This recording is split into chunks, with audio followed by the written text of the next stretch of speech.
Hi, friends, and welcome to another episode of Lionsgate Podcast with Sahdi and Omni. I'm Omni. And I'm Sahdi. And today is our part 2 of our true crime crossover, all about the Murdaugh murders. But today we are honoring Gloria Satterfield. Before we get started, I just want to do a quick disclaimer. Everything said on this podcast is based on our personal opinions and theories based off of everything that we have seen that has already been published or read or listened to.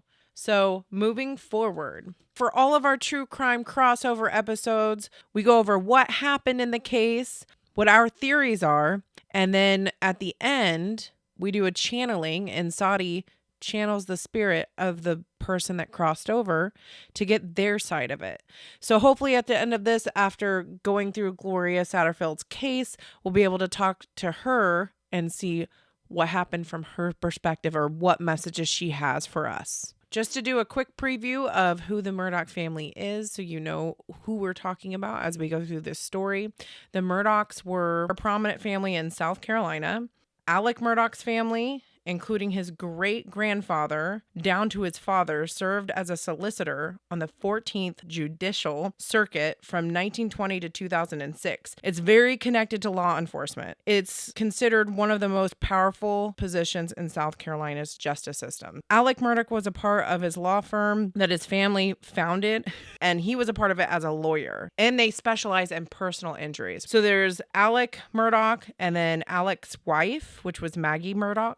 And then they had two sons named Buster and Paul Murdaugh.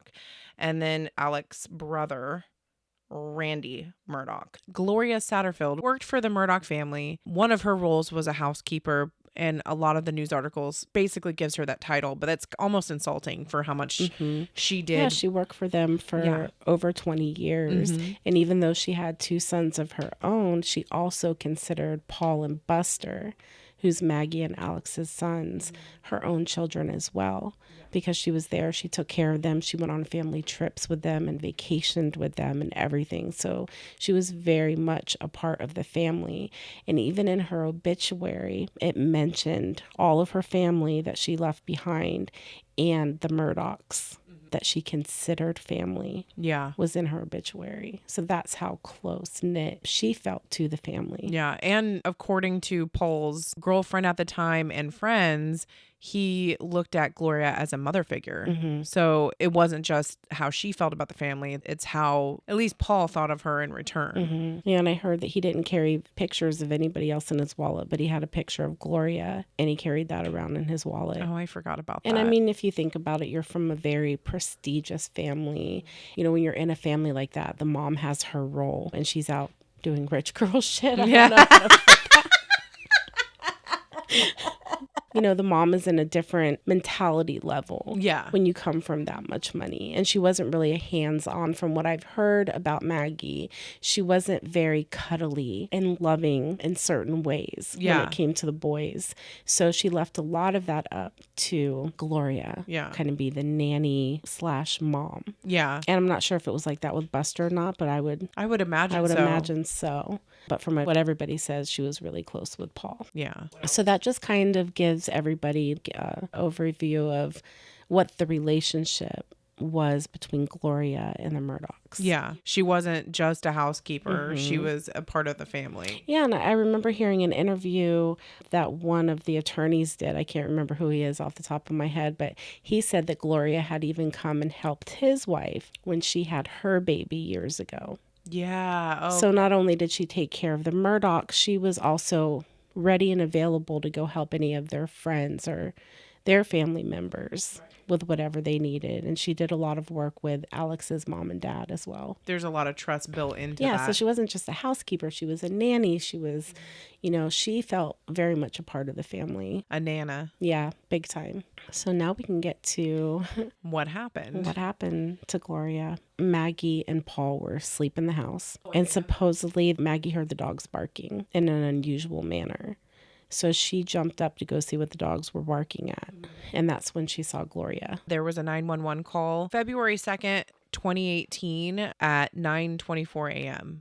by Maggie Murdaugh that her housekeeper had fallen up 8 steps and was bleeding and mumbling. She said it was at their Moselle property in Hampton County, which is important. In the 911 call, Maggie seems to be non-emotional and irritable, getting snappy at the dispatcher when she asked how old Gloria is.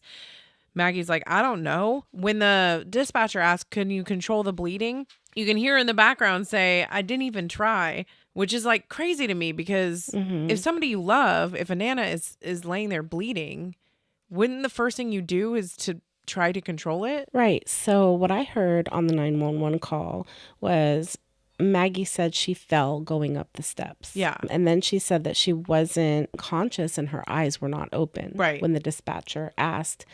And then she said that she was mumbling a little bit. And she said she fell up 8 steps. We said this in the last episode, that a red flag for somebody lying to investigators is them remembering very specific facts about things that aren't important. And 8 steps, who says that? I would say tripped up the steps in the front yard. 8 steps? That's very specific. Sorry, go ahead. No, it's okay. Maggie's on the phone with 911 and she's trying to give the information that she can give. You hear her say, oh my God, she just fell back down. And she's like, can I get off the phone so I can go down there and find out? And the 911 operator was like, well, are you on a cell phone? And she's like, yeah. And she's like, well, take the phone down there with you so I can ask her questions. Maggie was being rude. Yeah, she was being a little bit rude. Yeah. She didn't really sound like she was very empathetic of the situation. Like you said, the 911 operator asked if she had gone down there to help her, and she said no. If that was a family member and somebody that you love, God forbid, somebody's laying at the bottom of the stairs, wouldn't that be the first thing that most people would do, was rush down there to them and try to help them? So that kind of caught me as a red flag right off the bat, that she was standing at the top of the stairs just talking to 911 pretty calmly. Yeah. And then she hands the phone off to Paul, which is her son. Right. And then Paul gets on the phone. He's like, ma'am, she's bleeding from her left ear and the side of her head. And then he said, I was holding her up and she said, turn her loose. And she fell back down. Yeah. Now, there's a little bit of red flags there with me as well, because Maggie was saying that she was unresponsive, her eyes were closed, and she was mumbling a little bit. Yeah. And then Paul goes down there, and he's trying to lift her up from an unconscious mumbling state. Right. What stands out to me is, who said turn her loose? Did Maggie say turn her loose, and he let go and she fell again? Right. Or did Gloria say let me loose? I would lean more towards Maggie saying let her loose, because Gloria obviously wasn't able to form a sentence. So for her to be able to say turn me loose doesn't make any sense if she was mumbling and not making any sense. Because she had 2 head fractures. Right. And 12 broken ribs. Yep. So I'm thinking to myself, that's a pretty crazy fall from 8 steps, Maggie. Exactly, to break 12 ribs and have fractures in 2 different parts. Yeah, the front and the back, I believe. Because I remember one of the police officers in an interview said that she had to have flipped because she hit both the front and the back. And I'm like, The original story was that she was going up the stairs and the dogs were out. Yeah. There was like 3 or 4 dogs just kind of running loose on the property. And they knocked her over. And that's how she got hurt. And I'm thinking to myself, even if a dog knocked me over and I flipped on 8 steps, it's really hard for me to imagine somebody breaking 12 ribs in that process. Also, she had been over there a million times. She was a part of the family. She went over there every day. And one of the dogs had just gotten back from obedience training. Was like sent away to this prestige dog school. Yeah. And the other dogs were very friendly and they knew her. Yeah. So for them just one day to surround her and knock her down and do all that damage just seems a little bit far-fetched.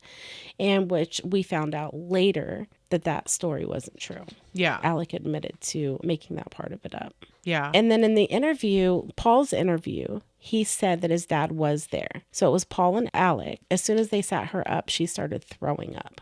And then Alex said in his interview that when he pulled up, Gloria was already sitting up on the brick landing. Yeah, that's right. So in my mind, I'm thinking, was he already there? Right. You know, because that doesn't really make sense to me why their stories would be so different. However, when you look at where he was coming from, Alec it was like 20 minutes away, right? Yeah, so on Google Maps, it shows from where Alec was supposed to be at his job was about a 15-20 minute drive. Mm-hmm. And then when we looked on the maps from the place where the paramedics left from, it's about a 15-minute drive as well. But the paramedics probably had their lights on and they were like really trying to get to the scene. And they made it there in about 10 minutes. 10 minutes. Yeah. And somehow Alec made it there before the paramedics did. Supposedly. So either Maggie called Alec before she called 911 and gave him time to get there, or he was already there. Yeah. And the third thing is that when the interviews were going on, Alec, Paul, and Maggie all had very different views of the story. So things just didn't line up. Well, to me, I feel like the reason why Maggie and Paul were irritated on the phone call was because they were tripping themselves up, or they were worried about they were tripping themselves up. Because I noticed when I listened to the phone call that Paul wasn't making sense, where he goes, she said, turn her loose. And I was like, that doesn't make sense. He just said she wasn't talking. He told her, ma'am, she's not talking. She's mumbling a little bit. I think they both were snappy and irritable. It's kind of weird that both of them reacted that way, especially Paul. This is his mother, Nana figure. Like, this is someone who raised him. Right. So the fact that he seems irritated by the dispatcher doesn't really line up. In the 911 call, Maggie was saying that she was mumbling a little bit. She was pretty much unconscious. And then when they had her interview later, she said that she was able to say her name, but she thought the president was Bill Clinton. So completely different. Completely different. And then Paul says he remembered that his dad, Alec, was asking her what happened, and she said something about the dogs. So he was very vague with that. Yeah. And he pretty much put it all on his dad. Once she got to the hospital, they said that she didn't really talk very much at all. She stayed alive for another 3 weeks, but she wasn't able to really communicate anything that happened. She was able to say, I love you a few times, but that was about it. So it was really surprising to me that on the scene, she would be able to say, the dogs tripped me.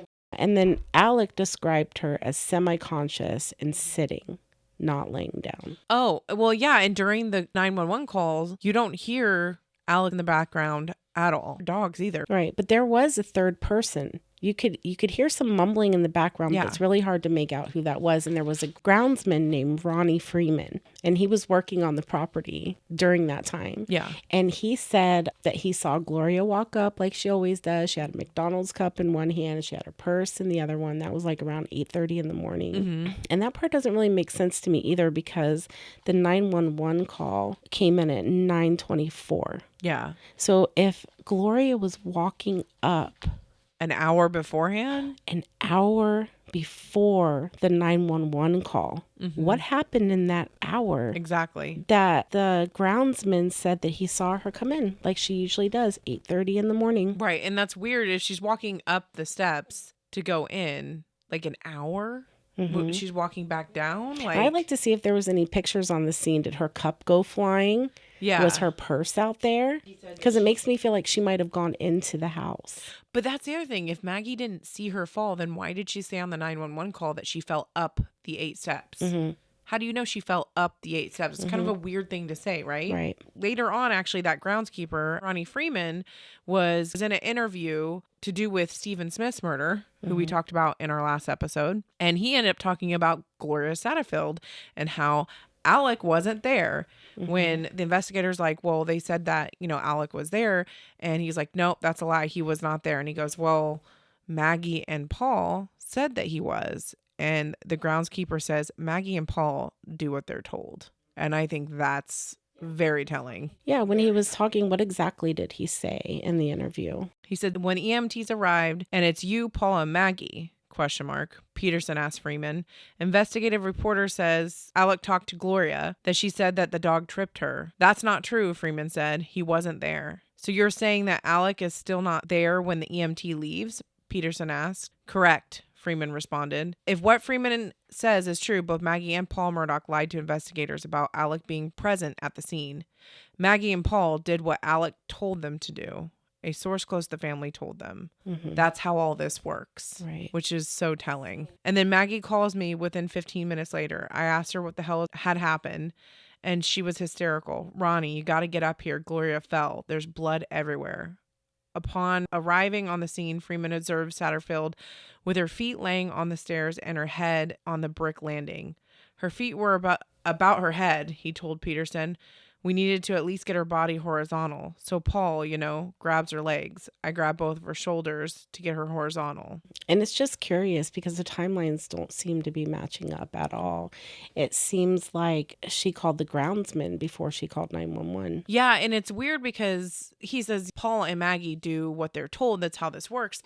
But part of me is like, okay, this is Paul's Nana. Why would he lie and put her in a bad position? However, this was in the Netflix series that Paul had a girlfriend at the time. And at the funeral, Alec had came up to Paul in front of his girlfriend and said, I'm going to essentially sue myself because he has insurance, and because the dogs were at fault and they were on his property, his insurance would be able to give Gloria Satterfield a settlement to her family for what had gone on. And Paul's girlfriend said that this gave him a lot of peace because he was very torn up when she passed away, because she'd gone to the hospital for 3 weeks and then passed on. So he's very torn up about it, very upset and distraught. And this gave him a sense of peace. And she thought that was really commendable of Alec to do with the medical bills and whatnot. And that kind of strikes me as odd as well, because they live together. Alec lives in the home with Paul. Why wouldn't that be something that was discussed within the home? Why would he wait until the funeral to say it in front of Paul's girlfriend?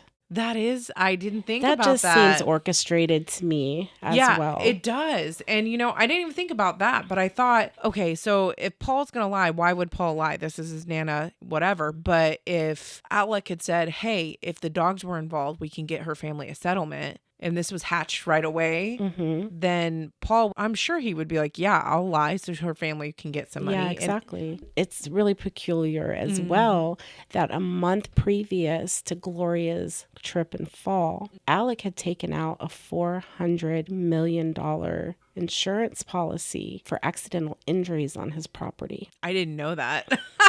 I didn't know that. You didn't know that? I didn't know he had done that a month beforehand. Oh, it was a month previous. Wow. Yeah, but in order for him to get that money, it needed to look like it was his fault that there was an accident on the property. So if she would just accidentally fallen, he wouldn't have got the money. But since the dogs, quote unquote, tripped her and made her fall, that is an insurance payout, and it was $4 million.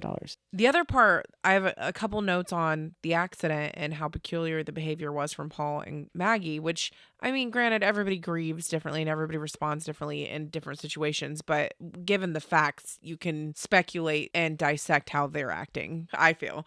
I kind of took note that neither one of them, when talking to the 911 dispatcher, neither one of them said, how can we help her? Neither one of them said, what can we do to help her? I mean, yeah, that would be probably one of the first things that I asked the 911 operator. I was like, what can I do? Like, how can I help? Yeah. What do I do until the ambulance gets here? Yeah. Instead, they seemed irritated. They were trying to hang up the phone with her. So Colleton County's first responder report says that Gloria was an elderly woman that fell walking up 8 brick steps at 9:41 arrival. And then the other part was one of the police officers said in an interview, well, she had to have flipped because she hit the front and the back of her head, which we kind of talked about her injuries. But there's 8 steps. How do you flip on 8 steps? How much momentum does that take for you to have a fracture in the front and the back of your skull and 12 broken ribs? Again, so Maggie remembered that there were 8 steps there, but when the responder asked how old Gloria was, she's like, I don't know. And I'm like, bitch, this woman's raised both of your boys for over 20 years. What do you mean you don't know how old she is? Right. So Gloria ended up going to the hospital, and she ended up getting bounced around to a second hospital too, which was kind of weird because she was in a fragile state. However, on February 2nd, she got to the hospital. Gloria Satterfield's son, Tony, had made a Facebook post that his mom had fallen and that she had hematoma on her head and that she had cracked ribs that she needed surgery on. But she was conscious enough to give the doctor her social security number. And I'm like, if you're conscious enough to give them a social security number, why don't you tell what happened? Exactly. And never once do they have on record that she said the dogs tripped her either. Could have been an automatic response too, because they were talking about she didn't know who the president was, but she was able to give her name. That's from Maggie. I don't fucking believe a word she says. That's true. I just thought that was weird that she could give her social security number, but she was mumbling and unconscious and all this. February 7th, her son said that she was knocked out cold and couldn't wake up because she had stage 3 kidney disease, which wasn't helping. So when she had to go in for surgeries and stuff, that was the complication that led to her death.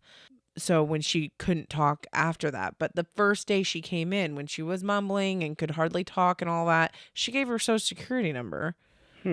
So I don't know. I find that weird. So Paul's girlfriend also said she claimed that Paul's dad had a severe opiate addiction and that she had seen him where Paul had taken care of his dad while he was detoxing and that it was a horrible sight. So I believe he was taking pills. But Paul's girlfriend said that Gloria had found bags of pills taped under the bed and Paul had told her this and that she was too scared to go to Maggie about it in fear of losing her job or something more. Right. And so she went to Paul about it. And that's why Paul was helping him detox and not Maggie or anybody else.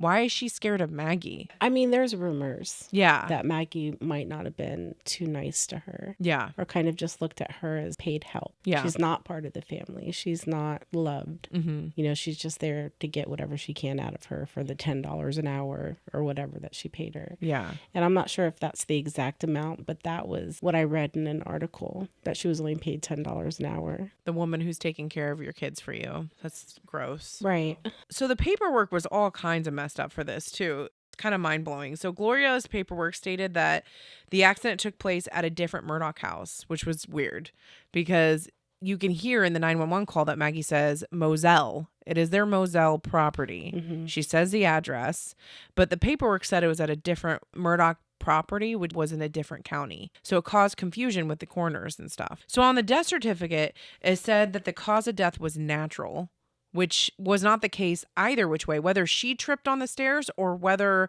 the dogs tripped her, it should have said on her death certificate that it was accidental. And it didn't. Right. It said natural. The Hampton County coroner said that the death was not reported to the other coroner, nor did the officials conduct an autopsy, which is fucking crazy. Wasn't there 2 death certificates then? Yeah, that was the first death certificate. Well, then how did he get the $4 million if the death certificate said natural causes? It had to be accidental injury. Exactly. And even though he was a lawyer, because he was basically the person that was being sued, he's not allowed. Yeah, it was unethical for him to sue himself. Yeah. So he got Corey Fleming, which was his buddy. They went on boating trips together. And oh yeah, they were family. Who worked for a different law firm and was a lawyer. And Alec had him take on the case, but then Alec wrote a demand letter to his insurance company saying he was at fault, which you don't ever do that. So usually when you do a claim to your insurance company, they just kind of take over and handle everything. But because Alec wrote a letter saying that he was at fault, admitting to it, they put them in a corner because if there was a lawsuit, they would lose because Alec's like, no, it was my fault. Yeah, exactly. He had gone to the kids as well, Gloria's sons, and said, look, we're going to take care of this. The initial deal that he said was that each one of the boys were going to get $100,000 and he was going to take care of the medical bills. He said, technically, I have to sue myself. So this is going to be your attorney, Corey Fleming. And he said, you can't say anything about this to anybody because it's not going to look good that I'm organizing this. Yeah, he was like, well, you know, we got to keep this on the down low, but I'm going to make sure you boys are taken care of. Yeah. He gave them a sense of security. I'm family. I'm an attorney. You know, you guys are family. Your mom was family. I'm going to take care of you. We're very innocent and naive when it came to that. And they believed him and their mom believed in him. Yeah. So they grew up with that sense of, this is my mom's boss, but they're also family. Yeah. They trusted Corey by extension because Alec's like, this is my close friend. He's going to take care of you. Right. But what actually ended up happening was close to a year after Gloria passed, Corey tells Tony, which is Gloria's son, that he shouldn't be the PR of the estate because of a lot of business holdups. So he said a family friend of his should be named because he works for the banks and it would go along quicker. So he agreed and he signed over. And this friend that worked for the bank was Chad Wessendorf. And then when he signed it over to Chad Wessendorf, Corey Fleming didn't have to communicate with the boys and he didn't have to let them know what was going on legally. So after that happened, the very next day, they filed a petition for $505,000. And the breakdown on this is crazy. So Perry Buckner was the judge that signed off on this, which he later recused himself from a case involving the Murdaughs because of his close ties with them. Yeah, there's like a little thing that goes on down there where they're like Murdaugh judges. Yep. That was basically known that these judges are in the pocket of the Murdaughs. Yep. In March, Corey and Chad met with a mediator, and the settlement was $4,305 because the threat of an actual lawsuit. So it was supposed to be like a $500,000 lawsuit. It went from that to over $4 million because of the threat of actual lawsuit. So the check was made to Chad, the banker. Alec requested that they remove his name from the court documents. And the documents then had no court term number, no live case number, and it got signed off. Signed by Chad, but not filed with the courts. So they re-mocked up all this paperwork. They just fucked those little Oh kids my over God. so bad. And it's so crazy. The judge can't hear a settlement proposal without those. Right. They have to have that. It's like a reference number. So basically it was just all done behind the scenes. Yeah, and that's procedure. That's every case. On the disbursement page signed by Chad Wessendorf for $1.45 million is going out to attorney fees, which is crazy high because there was no trial and they barely spent time on this. So that was the money in his pocket for being a part of this. Yep. Okay. Well, not only that, $105,000 of prosecution expenses when there was no trial and no prosecution. That shouldn't even exist. Mm-hmm. And then also, like, everything was ending in 00. Anything ending in 00 is a red flag for anybody that works in the financial industry because it really shows that you're not on top of your books. It should be like 35 cents or 25 because you're accounting for everything. When they're even numbers like that, that's not how money works. And even when I'm like claiming tips, I was told that because of somebody who was audited. That was like, if you don't claim your change, it's a red flag. Don't claim an even amount of money. Do you think it might be different when you're dealing with millions? No, because that was something brought up in the trial with Alec. Okay. Their books were ridiculous. Okay. Anybody that glanced at them and that knew anything in the court system would have glanced at those numbers and been like, oh, that's fraudulent. Okay. And nobody did. They all turned a blind eye. So $2.7 million went to the client. The reason why it wasn't the original amount promised is because there's two different claims. So one was a wrongful death, which was supposed to be the amount to the boys in the beginning. But then there was a survival claim on top of that because Gloria had lived for 3 weeks and she had medical bills and stuff. And the medical bills equaled up to $675,000. Now, the settlement was crafted so that only $50,000 of that went to her medical bills, which is Medicaid fraud. You can't do that. You can't craft a settlement that doesn't cover the fees first and then pay out the recipients after. But given all of this, the judge still signed off on it. And so in the end, Alec ended up with... Well, the check was written out to Corey, and Alec told Corey they'd buy an annuity. Now, an annuity is when a lawyer gets a big lump sum of money in a settlement. Usually it's for like underage kids, and then they put it into a business. So if they get $2 million and they put it into a business, this business is supposed to pay back $6 million at the end of 15 years. It's supposed to make it grow so they get more money, and that they would pay out over a period of 15 years. And they were supposed to make that annuity to Forge Consultants in Atlanta. And that was all from Alec talking to Corey, like, we're going to do this annuity. Corey never got documents from them, and they were actually interviewed too. But Alec told Corey to take his fees out of that settlement, write a check for the balance to that company, and gave him a P.O. box in the Hamptons to send it to. If they're out of Atlanta, why are you sending that check to where you live? Oh my God. That doesn't make any sense at all. Right? Well, I mean, Alec was accused of like money laundering and all different kinds of stuff too. Yeah. So this does not surprise me. Right. It doesn't It's not like he's an me. upstanding citizen. Like he knows how to. But also, Corey, I don't care if this is your friend. You're a lawyer. And you know. Like, he tries to play like he got... Well, we never know. They could have been in on it from the beginning. Before her actual death, they could have murdered Gloria.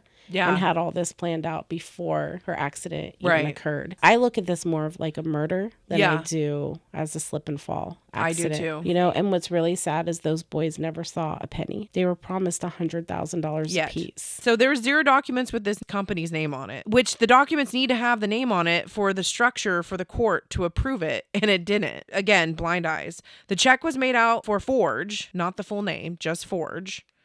And the actual company said, when they were interviewed, said that Corey would know better because there is a ton of documents that have to be exchanged back and forth before the settlement is done so that they know what the payout is going to look like over the next 15 years. There's got to be negotiations and stuff back and forth. And there was none of that. No. So Corey knew. He's just pretending to be dumb. Right. The beneficiary have to sign off that they'd get paid over that time and not all at once. They didn't sign off on it. So Alec opened a bank account in Hampton under the name Forge, not Forge Consultants, just Forge, which is what he told him to make the check out for. And got the check from the P.O. box, cashed it, and walked away with the money. September 2021, Hampton coroner requested a police investigation for Gloria Satterfield's death based on the inconsistencies surrounding her death. And then on October 3rd, 2021, Eric Bland, who is the new attorney for the boys, announced that a settlement was reached. So Corey has to pay back every penny he received. And then on top of that, the malpractice insurance for his law firm will cover their butts. So the boys are going to get a lot more than they were originally promised. Okay, well, that's good because the last thing that I heard about the boys is they went on record saying they never received a penny. Yeah. So that makes me feel a lot better knowing that they're okay now. So that's happening with Corey, but Corey is just cooperating, trying to save his license. And his partner said that they were going to countersue because everything that's being said about Alec and with Corey being involved is hurting their business. However, good motherfucker. Yeah. But then Eric Bland, the boy's new attorney, published all the fucking receipts and made them eat their words and proved that not only did Corey know what was going on, so did that firm. And then Corey, his license got suspended, which I didn't follow back to see if he actually got it revoked. I'm hoping so. And then Chad the banker, the guy who took over being the recipient or whatever, he still has his job. Nothing happened to him. I guess technically he didn't do anything wrong. October 6, 2021, Corey's firm filed lawsuit against Alec for damages, which was basically just damage control, trying to pretend like they didn't know what was going on, but the receipts prove that they did. And then December 2nd of 2021, Alec's law firm had a meeting where Alec had admitted to fraud and resigned from the firm that his family had built for 100 years. Yeah, you know, everything came out. He admitted that he lied. Yeah. Yeah, I forgot about that. He admitted that he lied about the dogs. You know, but he tried to play it off and make it sound like, oh, I did it for the boys. He offered them $100,000 and did not cover her medical and got bills. $4 million. Why couldn't he just give those kids that $100,000? Yeah. He never intended of doing anything for them. He didn't care about them. He didn't. Makes me think he didn't give a shit about Gloria either. Yeah, I don't think he did. I think she did There's a service. no way you could care about somebody and not care about their kids and not try to look out for their babies. When she raised your babies. Yeah. And then you're going to sit there and let her babies suffer. I guess they had a trailer. Mom was the only one there. She was paying the bills. So when she passed away, they were on their own. These poor kids lost their mom and they lost the place that they were living. Yeah. Trauma that they must have gone through. And for that family that she gave over 20 years of her life for, they couldn't even make sure those kids were cool. Yeah. That they were just okay. It shows the level of their narcissism, their empathy. Yeah. I think it's not a far jump to look at this as a murder case, like we were saying. Yeah, and I'm really excited to talk to Gloria and channel her energy today. I can feel her around right now. I can feel her energy here right now as we speak. So I'm really excited for the next part of this episode to tap into her energy and see how she comes through and see what she has to say about this. I'm excited too. Doing all this research, I have not felt her until today. And I was telling Sahdi this when she came over. I was like, I have not heard from her or felt her at all until I was listening to this song. It was talking about a mother and a daughter, and my mother's savage daughter. She's talking about herself. Gloria's talking about herself. That's where the connection comes from. Well, don't doubt your gifts and your and your intuition. And for anybody out there listening, this is real. This is how spirit speaks. They speak through vibration. Yeah. And music is vibration. And a lot of times when you're trying to channel somebody, a song will come through to you. Yeah. You know, you'll hear it in your head, or it's just a random song you've never heard before, and it comes on your playlist randomly.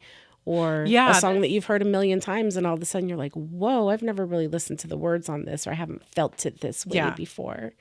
As the lights are going on and off, I know, down here blinking. My lights are blinking. I was like, what it's the like hell? Gloria saying, okay, come on. Okay, come on, bitch. Yeah.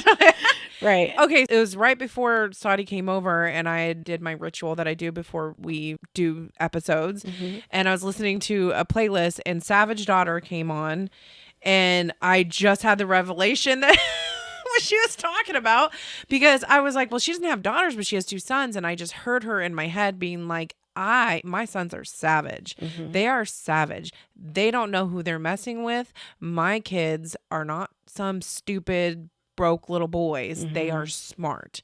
And I really feel, I'm getting goosebumps. I really feel like she was upset that they are portrayed that way, mm-hmm. because like, poor little country kids. Yeah. Kind of energy. Yeah. And I feel that, because but when she was at I Am My Mother's Savage Daughter, I was thinking she was connecting that with her kids, which I think she was, but she's the savage daughter. Yeah. And even in the interviews, they don't really have a lot about her sons, but the way they carry themselves, everything that they've been through, they still seem like good people. Yeah. They don't seem arrogant. They're grateful, just like kind of good to their soul. You can tell. Yeah. Just from the energy that they put off in the brief little clips that I've seen of them. Yeah. All right, so we're going to take a quick break and get prepared, and Sahdi's going to do my magic. Yes, come back and do her magic. I'm so excited to talk to her.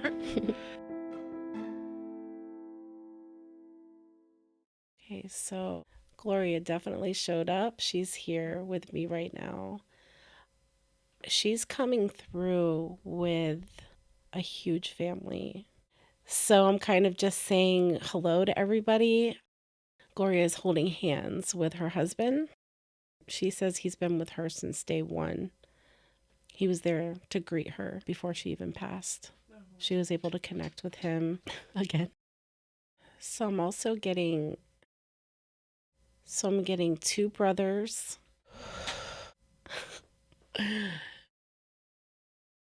They've been doing a lot of work, the entire family. I mean, when I tell you guys that she has family with her, I'm talking about dating back like generations behind her. There's this whole family, which is a little unusual when I do a channeling to see this many family members coming together in one space.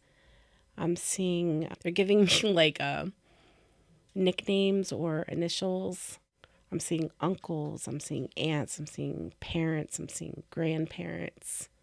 Gloria's astral body, she looks like she's about 27, 28 years old. Gloria, would you like to step forward? So right now I'm asking Gloria to step forward because she's very bound to her family members that are beside her, and it's really hard for me to get a clear message. Okay, so Gloria and her husband are stepping forward and towards me a little bit right now, so hopefully I can get a clear message.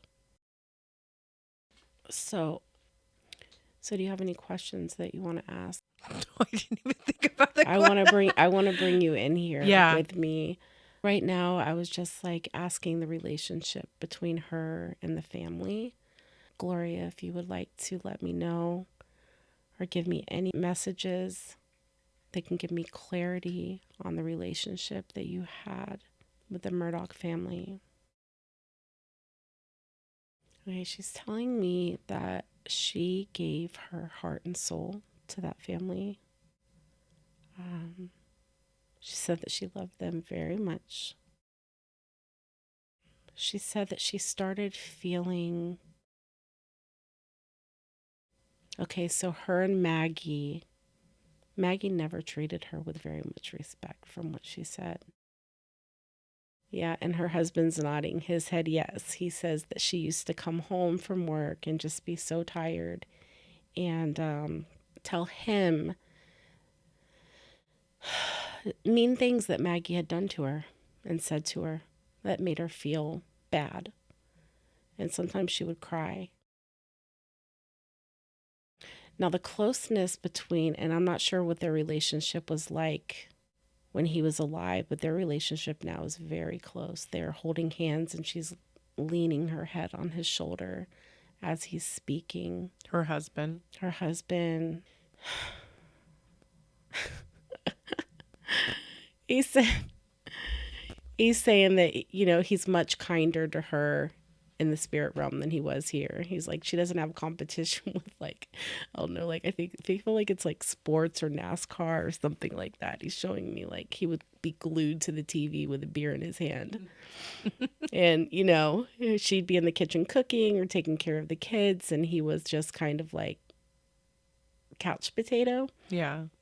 And so, yeah, they're giving me that kind of energy, but she missed him so much when he was gone. And that was, they're giving me the imagery that when he passed away, in her mind, she thought that she was more part of their family than she actually was, and they didn't seem to really care that he passed away. The Murdaughs? Yeah, they didn't really seem to care that her husband had passed away. There wasn't a lot of sympathy when it came to that. Sorry, it's hard to breathe right now. There's a lot of intense energy that comes with how she was feeling about that. Over the last 5-6 years of her life, she wasn't feeling as needed anymore or as wanted anymore in a lot of different ways. When it came to the boys and when it came to the family in general, she says that she wasn't even over there very much. Like, she felt just kind of unwanted, and she was having problems. She was showing me like her back hurt. She was saying that she wasn't able to do the things that she used to be able to do for them. So it was kind of like, she's saying the term out to the pasture. Oh, like when they take dogs out to shoot them? I'm not sure. That's just what she's saying. She's saying, I was out to pasture. That was the vocabulary that they used a lot when it came to her. Like she was no longer useful for them. Yeah. And she tried, like, she was still get up and push herself and push her body, and her feet hurt and her hands hurt and her back hurt. And it was a struggle, but she still performed. But over the last, like she was saying, 5 or 6 years that she was there, it was just, and especially with her husband being gone, she didn't really have anybody to like come home and talk to. Cry. I know. Sorry. She's saying she didn't have anybody to come home and talk to and say how she was feeling. But it just got worse and worse. And it was almost like it was worse than that, because she's saying it was almost like she was a ghost. She would come in and say hi, and sometimes she wouldn't even get a response back. This was especially from Maggie. Maggie did not like her.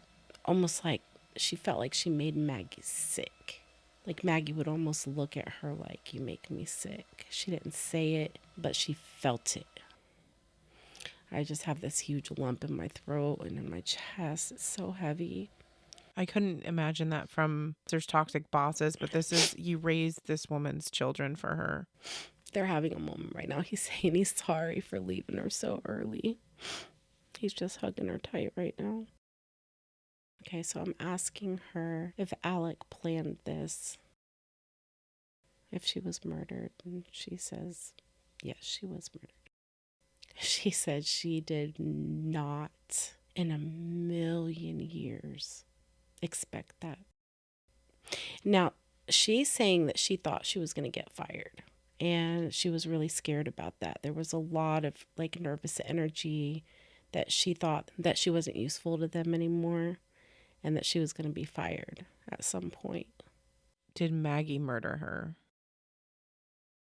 She's saying it didn't take a lot of convincing. So Alec planned this. And she keeps using the term out to pasture. This must be something that Alec said quite a bit. Alex told Maggie it would be better for everybody. Almost like she's being put down like a dog, like a farm animal, like that in his mind, she was dying anyway. And if they took her life this way, that her kids would be taken care of and she wouldn't have to suffer.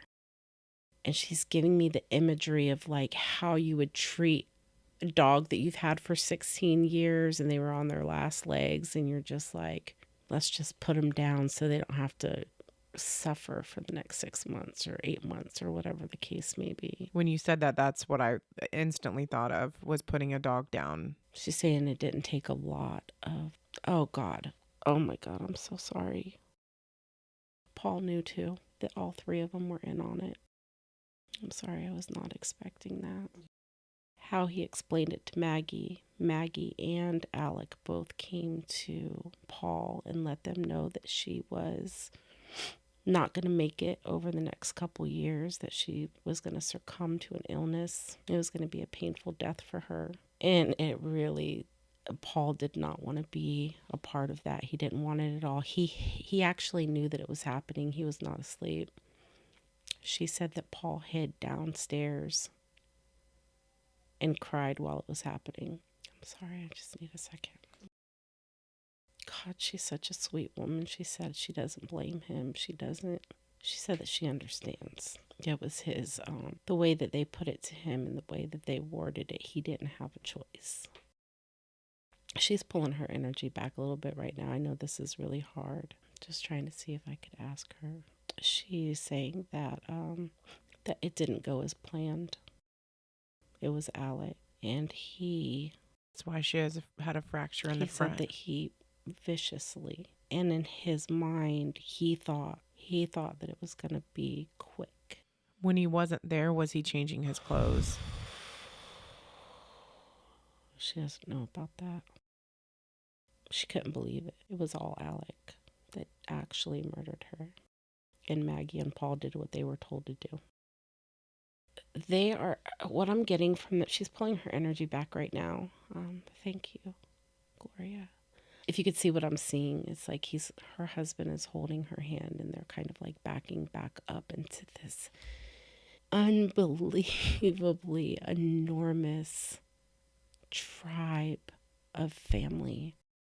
And they're all very close. It's like her side of the family and his side of the family, but they're all one family. It's like she's got like almost like a brother or an uncle behind her, and he's got like a brother. Oh, he says, "This is my brother." And he puts his arm around his brother.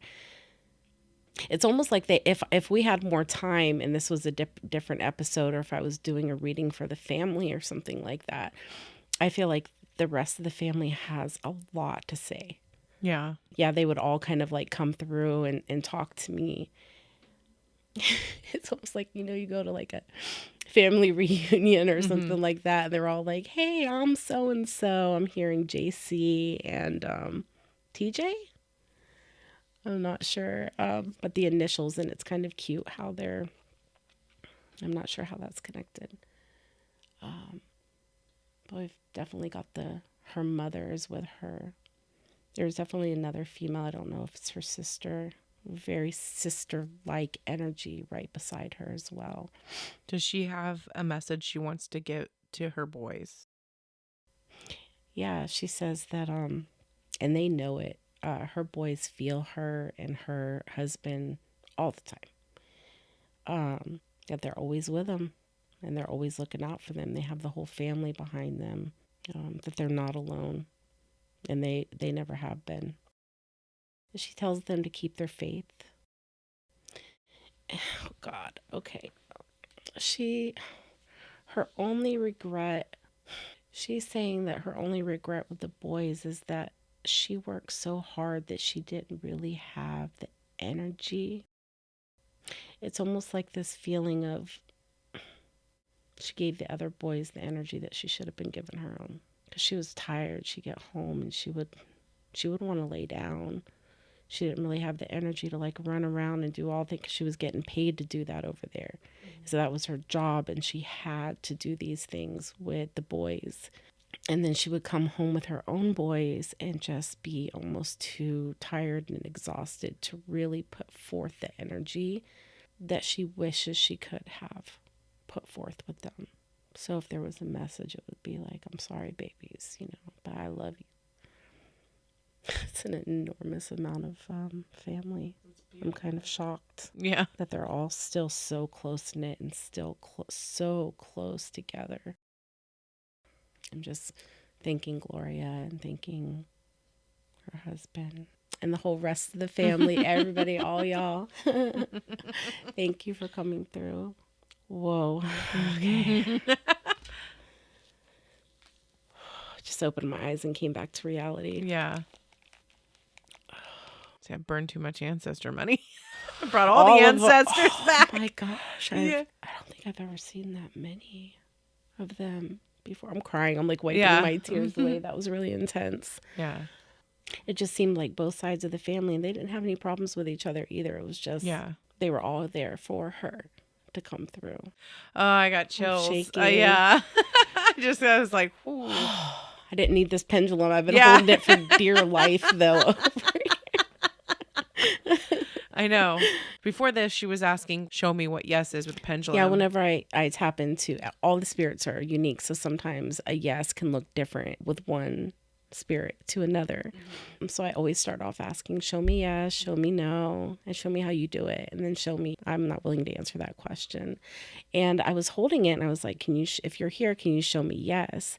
And the pendulum wasn't moving at all. It was almost like somebody was holding it still and not letting it move. Yeah. And as soon as Omni walked back into the room, it started going. You're like, it's like she was waiting for you. I was like, well, okay. I was like, that's polite. Yeah.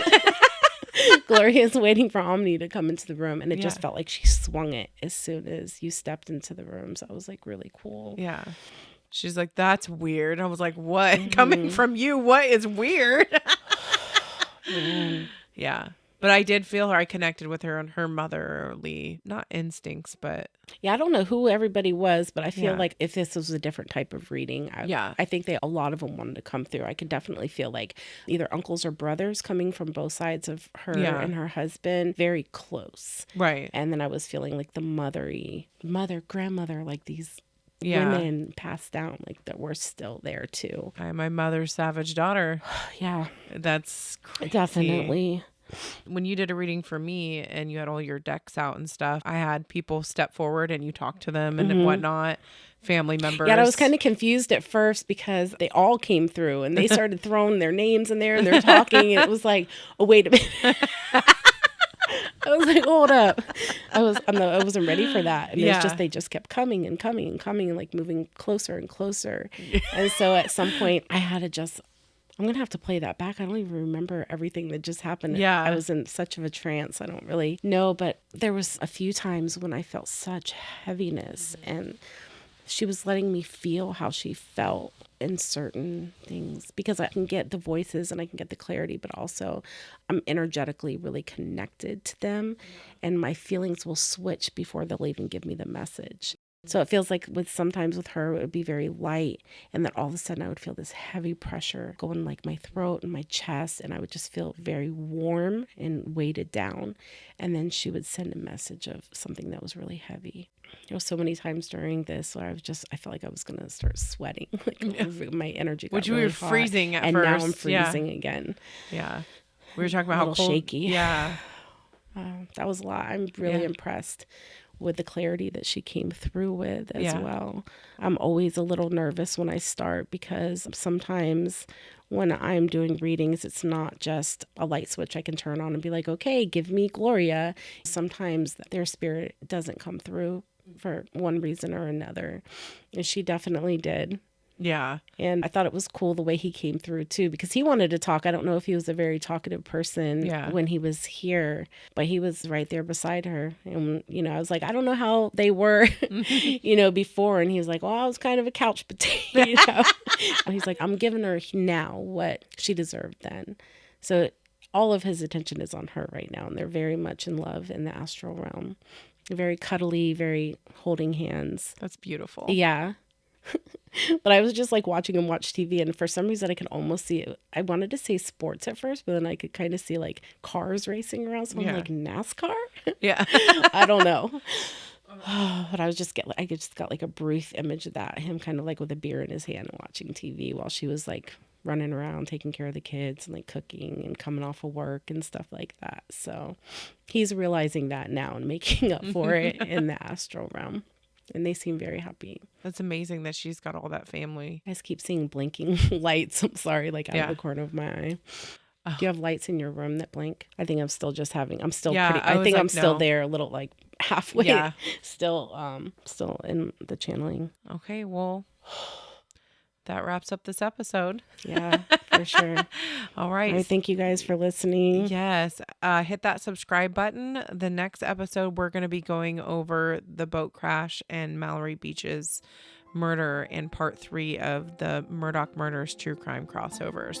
So tune in, and remember, always keep your minds open. Namaste.